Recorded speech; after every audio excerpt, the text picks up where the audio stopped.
I feel like I'm Bruce Wayne, and I'm going through some changes. Slowly, I'm becoming, I am Batman.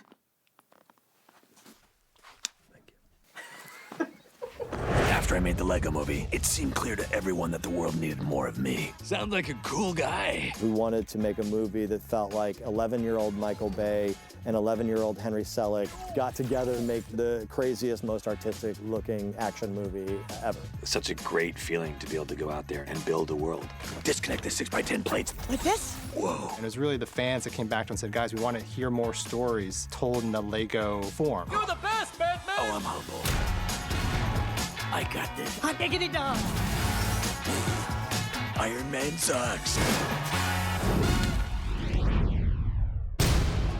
The Lego movie is not told by one person. It's really told through a village. We took a big risk and people went for it. So the burden on everybody is to make something that takes even bigger risks and uses the idea of a sequel as an opportunity to do things you wouldn't have been able to do in a first movie. You want to get nuts? Come on. It's very fun to take an iconic character like Batman and kind of play with the rules. There's so many versions of him, but nobody's approached it from a comedic standpoint. I'm way too buff. You also have beautiful abs, sir. That's my cross to bear. Chris McKay was perfect choice for this because he gets the sense of design that we're going for in the movies. He gets the tone.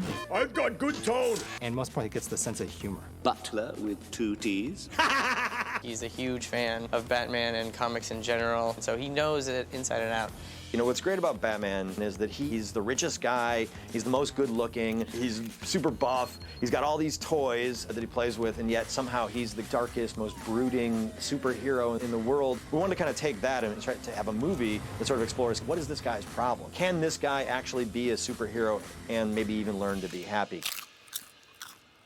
WAG is different in the way that you don't just work from a completely hard and fast locked script, which is great because you let your imagination run. Batman, I really don't need you to finish my sentences. Sandcastles. No. What's interesting about WAG is the filmmakers involved, and I really get to benefit from that. You have Nick Stoller, you have Lord and Miller, you have Jared Stern, you have Requiem for Kara. Of course, we have Chris McKay leading the charge as the director of Lego Batman, but then we get input. We get input from this brain trust. Well, it was a team effort. I got this, Abs. Commissioner! Movies are meant to be collaborative, where you're sitting around with a bunch of people, whether it's writers or editors or designers or actors. It's about the best idea. And You had a good idea, and you had a good idea, and you had a good idea, and I had a great idea. my job is to kind of like be the traffic cop for all these wildly creative people. Best team ever!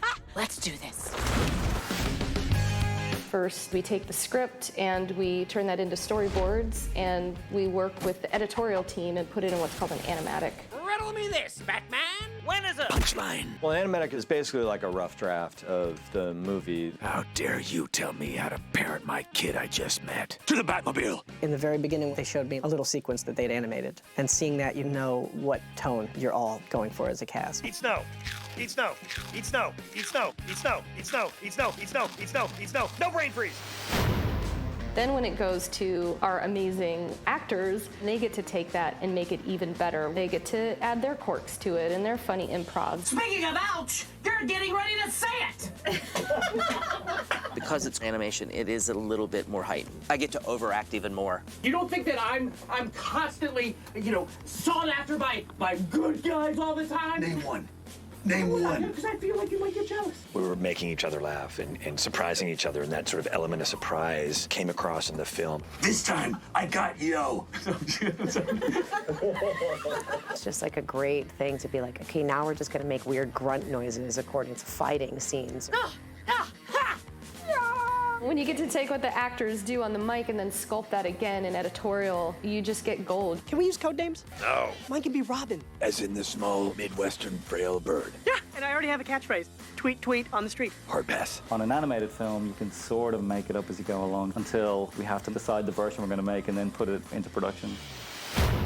This isn't a Batman movie. This is a Lego Batman movie. Alfred, what are you doing? I miss the 60s. You're working within a certain set of rules. The first lesson is... You can't alter a brick, so you can't melt a brick, can't deform it. Oh my goodness. If a brick is rigid, in reality, it's rigid in the animation. Oh, and look what else I found. All your wonderful toys. Everything that you see can actually be made in real life. I did a trip to Denmark to do what they call a boost session at LEGO, where they get like 60+ designers to come in and just work on nothing but your film for like 2 or 3 days. And these guys are super quick at like rebuilding and coming up with ideas. We just start spitballing ideas, and they just like build stuff like crazy freehand building on the spot to come up with like, you know, a Batmobile or things like that.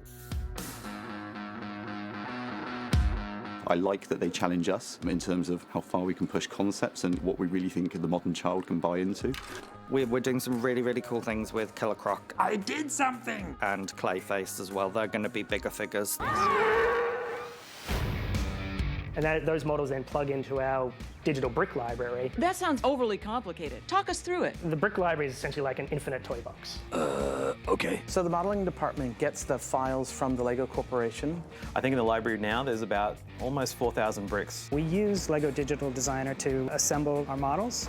You have access to every LEGO piece. Give it colors. LEGO has a palette of colors to choose from. This is our Bible for colour, so every brick in the movie would correspond to something that you see here on our LEGO chart.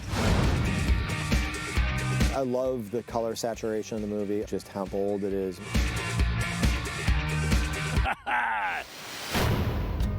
We take the CG models that come from the modelling department. We add in all the details to make them seem more like real bricks, otherwise they really would look CG on screen. Hey, orphans, look who's here!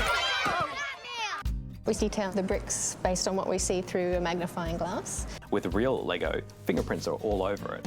We add sort of incidental scratches from usage. We can add grunge and oxidization. Gross. You know, all these details we look at and we try to add in as best we can. Because, you know, the real world's not perfect. She's making a lot of sense. Everything has to go through what we call the rigging department. If you think of your own body, you have a skeleton inside your body that allows you to bend your arm at your elbow and your wrist. We have the same thing with the Lego figures. It's just they only have 9 points of rotation, so their hair can move, their neck can move, their shoulders, their wrists, etc. down the body. You get these little controls and you can whoop, make him jump, you can make him spin around. We kind of give them the ability to mimic stop-motion style. So, for example, the feet have the ability to sort of tilt on all the axes. The characters' heads can be tilted and rolled around on the peg. We give them a lot of things that can be fudged to allow them a little bit more range of motion than you would normally get on a minifigure. Grip! It's better. Now I'm free, now I'm moving. Come on, Batman, let's get grooving! I think because of the nature of LEGO, we have more liberty to explore different performances and then present that to our director. Give me the Phantom Zone projector. No. I'm not playing this with you. Give it to me. Batman, give me the Phantom Zone projector. Give it to me. Whoa.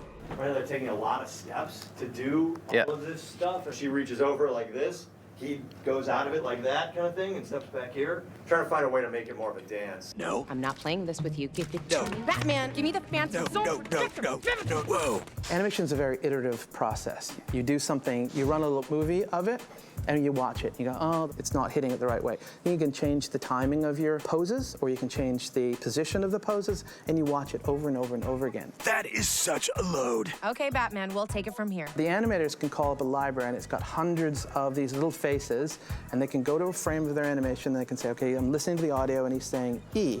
So then I can go to there and go, at that frame, 71, I want the E shape, and I click on the E shape, and it goes E, and it puts the little E shape on there. Amazing! We show a shot 3 times to McKay. We show it for initial blocking. The character's really just showing you where he's going to be through the scene. That'd be swell. Here we go, party face, boom. Then we add it in the facial, and we show for a work in progress. Here we go, party face. And then we show one more time for what we call final notes. Here we go, party face. The animators will do that, and then we move it along to the next department. On the Lego movie, all of those effects would have been Lego, so Lego steam, Lego water, but Lego Batman. After about 3 or 4 months of experimentation, they came to the conclusion that they wanted water and smoke effects to be used on the Lego Batman. Smoke bomb.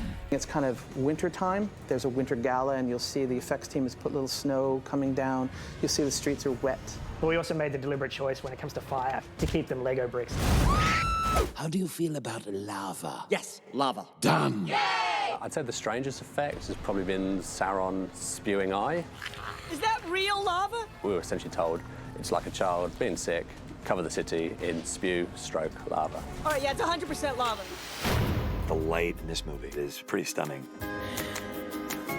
We tried to light it in a way that looks photoreal. You did it! Yeah, of course I did. Started off with shooting a lot of photographic reference, building little Lego sets and then taking them out in the sun and photographing them. The day I did that, people were very bemused to see grown-up men playing with Lego blocks in the sun. No, that's just weird. One of the first large-scale sets we worked on was the Batcave. It's the Batcave! We needed a lot of lights because there's a sequence where the Batcave powers up as Batman arrives home and walks on a conveyor belt through the Batcave, and bits of equipment come to life and everything's waking up. So we ended up with 15,176 lights in the Batcave, I think it was. It was like the world wasn't all darkness anymore.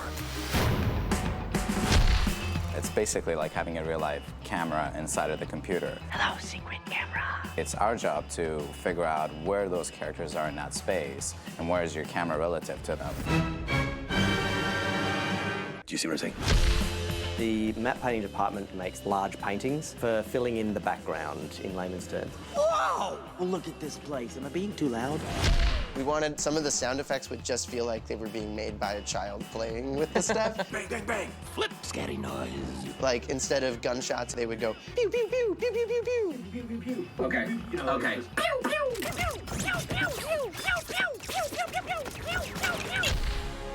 Lorne's music is incredible. We've got psychedelic, funk, jazz, a fantastic choir. It was a real kind of mixture of everything. It goes from amazing, epic stuff to very sincere.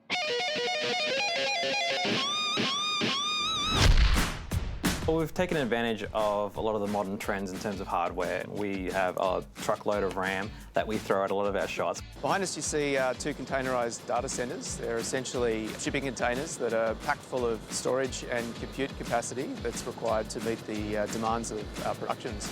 Without this up and running 24/7, we wouldn't get the film done. I like to think that we provide the canvas on which these guys create these beautiful images. Yeah, mission accomplished. Yay! Who's laying down those funky beats? Animal Logic is a perfect partner for us because they understand that to make something great, you have to try something different. Half the police force are fish!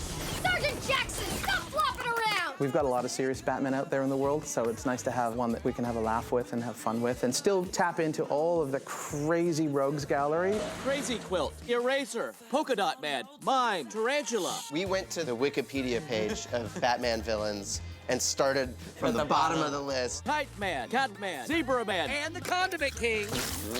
I really enjoy animating the Joker because villains are so much more fun. I'm rubbing my butt all over your stuff. We're gonna have to rename this the Buttmobile. Jealousy is the enemy of freedom. That's Sartre, or Sartre, or Sartre. Sartre. Sartre. I'm not Canadian. Who wants a shot from the merch guy? Great, kaboom! Got the utility belt right there. I love this. Got this kind of sideways smile. I love my life. Purple's my favorite color, so Nice! I'm pretty stoked right now. If you call me Batgirl, can I call you Batboy? Reggae man. Oh, feels like I was poured into this. What do you think of the glasses? They're glasses, I think. You know, I think they're oversized, but they're what he needs, I guess. Yeah, yeah. He's comfortable with who he is. Computer, overcompensate. He's comfortable in his own latex skin. What's the vigilante policy on cookies? Unlimited. What is that? It's a shark spray. Get the bat. Shark repellent? It says no sharks. It's completely useless. Whoa, thanks, Batman. Oh man, she looks so good! We are just one big, happy fraternity of people who did an awesome job together. High five. Going from a 6-page treatment, no script, to finished movie in 2.5 years is an incredible feat, and it can only be done with an incredible crew. What a crew, huh? You mix all of those different influences and all those different ideas together, and you create what I call a Batman smoothie. Gandhi said that. Are we sure Gandhi said that? I'm paraphrasing. I feel safe working with Chris, that he has the version of the movie in his head that he knows he wants to make, and we can just help him make it the best way possible. The Batman movies of late are so serious. So serious things deserve to be laughed at, I think. My eyes! Our philosophy has always been to make a movie that will amuse us. And it just so happens our taste is very immature, so it appeals to children as well. Why did you build this thing with only one seat? Because last I checked, I only had one butt. It's really fun. It just feels really, really fresh. And you have to remember, of course, you're bringing it to a whole new audience. My name's Richard Grayson, but all the kids at the orphanage call me Dick. Well, children can be cruel. And I think it's really funny, and I think that the joke rate is really high, and it's a good comedy. You've been watching way too many Lifetime movies and drinking Chardonnay. It's Pinot Grigio. Whatever it is. There's nothing wrong with sincerity or earnestness. You know, you can do something completely absurd and yet at the same time earn, you know, sincere emotional connection with the audience. I hate you, Joker. I hate you too. I hate you more. I hate you the most. Toast to the nose. Of the Lego Batman, I'd rank mine right near the top.